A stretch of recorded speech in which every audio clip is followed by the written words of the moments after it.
Good morning, everybody, and I would like to thank Dr. Pradeep for giving me a chance to talk at this instruction course.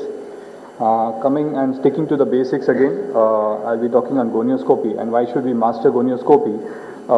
Just like slit lamp biomicroscopy, the intraocular pressure examination and this examination form an important part in glaucoma evaluation. I think gonioscopy, many a times missed, is very important in diagnosing angle closure glaucoma.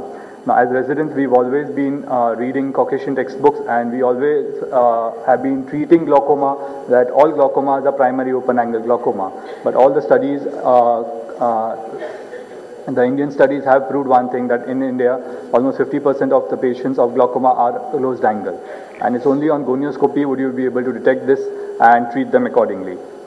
Now, the gonioscopy is important because it allows us a view of the site of impedance of the aqueous outflow and also allows us to view the different mechanisms responsible, especially in secondary glaucomas. And the most important thing, it needs to be repeated periodically. So it's just not that once you've done a gonioscopy in the starting of the treatment, you forget about it. The patient of an open angle glaucoma can go into closed angle as he ages, the lens thickens and the angle can close down. So you have to repeat it periodically, at least yearly would be important. Now, how do you go about learning gonioscopy? The most important thing, the first step would be with an experienced examiner, then again as a group, and obviously referring to an atlas, because unless we know what normal is, how can we detect the abnormal? And hence, one needs to perform gonioscopy in normal people, and only then can you go ahead and do gonioscopy in a glaucoma patient. Now, we all are aware of the optical principle, where the total and internal reflection occurs, and hence we cannot visualize the internal structures, and hence you need a gonio mirror. And there are different gonioscopes. You have the direct gonioscope mirrors and the indirect. The direct gonioscopy has advantages because it allows you a straight-on view of the angle structures and also allows us simultaneous bilateral comparison between the two eyes. The disadvantage, it has to be done in a supine position, and hence it's restricted to pediatric glaucoma surgery. Of late, with the newer angle surgeries such as the trabeculectomy and also the eye stent and all coming up, one needs to learn gonioscopy if you want to venture out into these newer surgeries. And this is how a direct gonioscope image would look like. And this is just to show you how trabeculectomy works. So if you are planning to venture out into these newer surgeries, you need to know your the angle structures very well. Coming to indirect gonioscopy, which is the most commonly used OPD instrument, the advantage is, in addition to the gonio mirror, it offers the advantages of the slit lamp, so you can have a high magnification, you can have a controlled illumination, and hence it's more convenient. And again, those indirect gonioscopy are with coupling agents and without coupling agents, such as the 4-mirror gonio lenses, and this is how you go about inserting it. The advantage of a Goldman lens is that it has a suction cup effect, and hence you can easily, comfortably visualize the angle structures without indenting the cornea. The disadvantage is the peripheral rim can sometimes distort the angle relationship, and this is what a gonio mirror image would look like. Basically it does not invert the image, so if you are looking, you want to look at the 6 o'clock, you just look into the mirror and you will see the 6 o'clock position. If you look at the temporal part, 5 o'clock is on this side and 7 o'clock is in this, and as you rotate it, the relationship maintains as such. The advantage of the 3-mirror lens is that you can also do what is known as a manipulative gonioscopy, especially in angle closure glaucomas, where you ask the patient to look towards the mirror, so you have a deeper view of the angle structures. The other way is you can put the lens upwards towards the angle which you want to see. The disadvantage is sometimes this peripheral rim can indent on the peripheral cornea and the limbus, and this can cause the angle to close down. Hence, we all glaucoma specialists prefer the 4-mirror lens because it has the advantage of what is known as a dynamic gonioscopy. The disadvantage is only that there's an initial learning curve because the excess pressure on the cornea can result in a lot of folds and distort the view of the thing. And these are the different 4-mirror lenses. This is just to show you the difference between a 3-mirror lens and the 4-mirror lens. As you can see, the diameter is smaller as compared to a 3-mirror lens, and I'll be highlighting the importance of this. Coming to what you look into the eye, you should know the anatomy. From anterior to posterior is the cornea, which ends into the Schwalbe's line, followed by the pigmented, non-pigmented and the pigmented trabecular meshwork. Then you have the scleral spur, the ciliary body band, and the iris root. And this is how a normal angle would look like. As you can see, each of these structures, the first is the Schwalbe's line, which needs to be identified, followed by the non-pigmented and the pigmented trabecular meshwork. Then there is the sclerospur, and this is the ciliary body band. Now, whenever you insert a gonio mirror in the patient's eye, you need to answer certain questions. One, first you would like to know whether it's an open angle or a closed angle. So first question would be, is the angle occludable? Then in addition, once you've diagnosed whether it's an open or a closed angle, you want to know, are there any additional abnormalities? Are there any additional secondary mechanisms which are also acting in the patient? And also you look at the curvature and the insertion of the peripheral iris. Now there are certain testing conditions to answer each of these questions. Now if you want to answer, is the angle occludable? That means is the angle open or closed? The first thing you need to do is dim the room lights, ask the patient to look straight ahead, decrease the illumination and the height of the slit beam so that it does not cross the pupillary margin and causes an artificial constriction, and hence a closed angle can become an open angle and you might miss the diagnosis. Then the first structure you need to identify is the Schwalbe's line, because only then can you start grading the angle. And for the Schwalbe's line to detect it, you need to do what is in the corneal wedge test, where the slit beam which gets divided, the epithelium and the endothelial beam come to a focus at this point. And this point is where the cornea ends, the descemet membranes end, and this is the Schwalbe's line.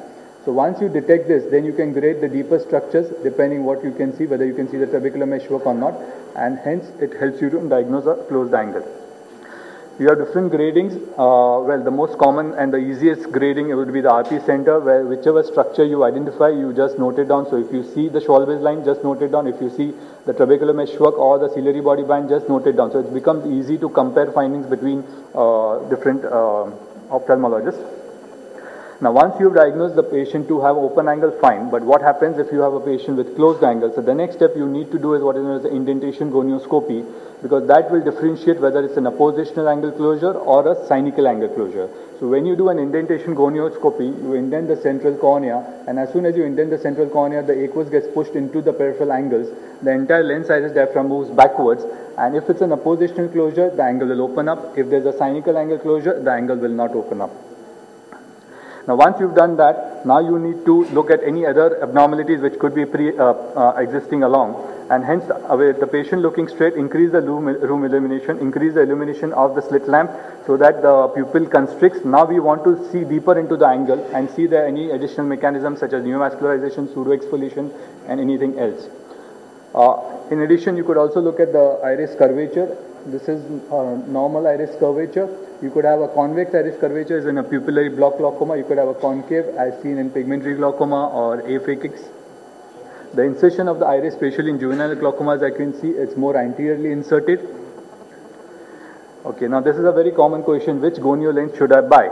And this is a cartoon which explains us how do you go about it.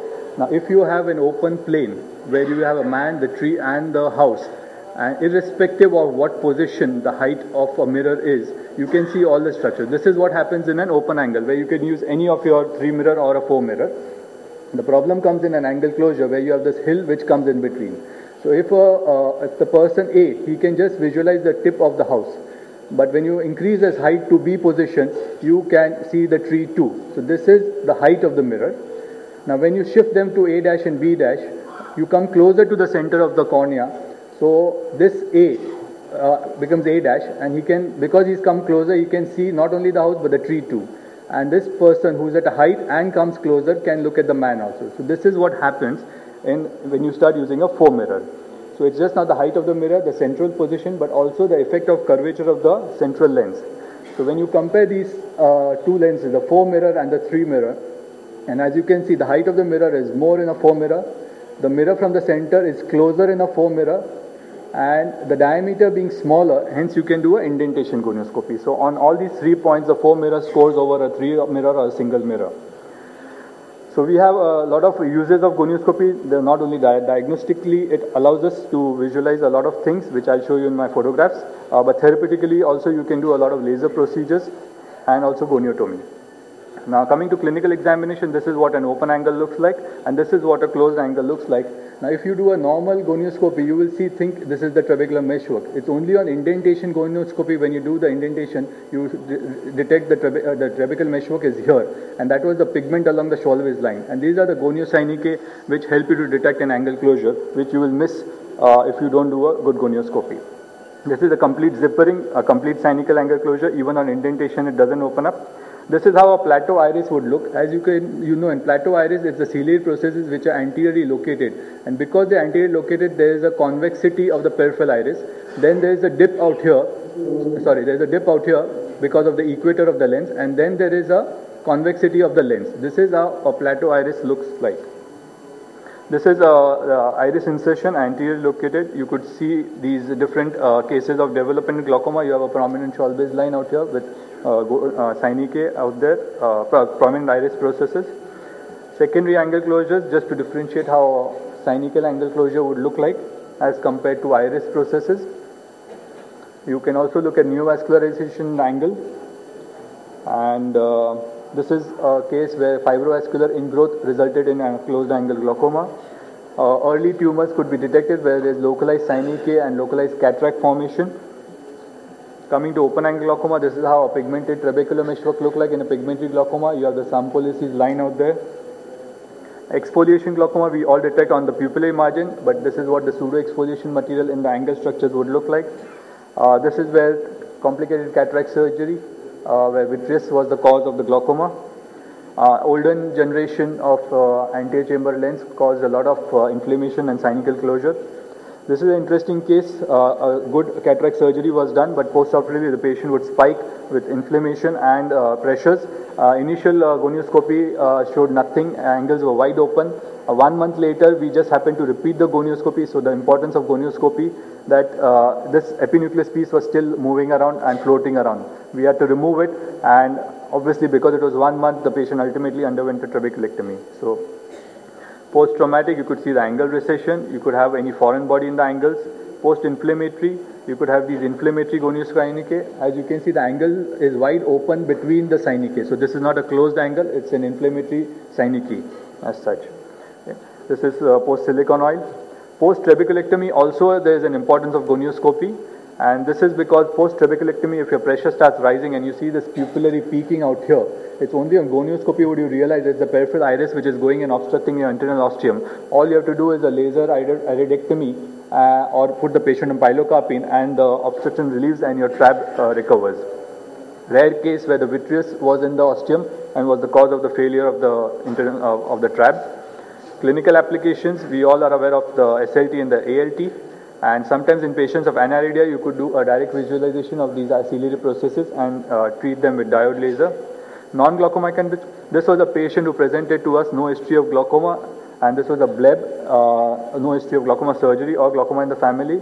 Cataract surgery was only done. It's only on gonioscopy you realize this was a small incision surgery and there was a wound gape out here, and that caused a pseudo bleb formation. So gonioscopy is mandatory not only for diagnosis and management of glaucoma, but also for evaluation of the internal osteum in the post-trab period, and also in diagnosing certain non-glaucomatous conditions such as ciliary mass and inadvertent blebs. Thank you.